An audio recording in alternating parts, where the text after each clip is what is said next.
Person எப்படி 150 படம் நடிச்சாரு, அது மட்டும் இல்லாம அதுக்கப்புறம் ஒரு கட்சி ஆரம்பிச்சாரு. ஒரு ஸ்பெஷல் ரீசன் இருக்கு. ஒரே ஒரு வருஷத்திலேயே 18 படம் நடிச்சாரு. யார் இவருன்னு பாத்தீங்க அப்படின்னா நம்மளோட விஜயகாந்த். விஜயராஜ் என்கின்ற விஜயகாந்த்.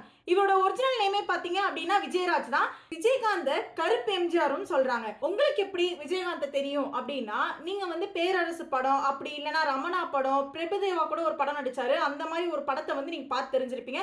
இது எல்லாமே எங்க பார்த்திருப்பீங்க அப்படின்னா, நம்மளோட டெய்லி பார்க்குற டிவில வந்து அடிக்கடி ரிப்பீட்டடா போட்டு இருந்திருப்பாங்க. ஸோ அதுல நம்ம வந்து இப்படி ஒரு பர்சன் இருக்காங்க அப்படின்னு நம்மளுக்கு தெரிஞ்சிருக்கும். இப்போ விஜயகாந்துக்குன்னு தனியா ஒரு பவர் இருக்கு.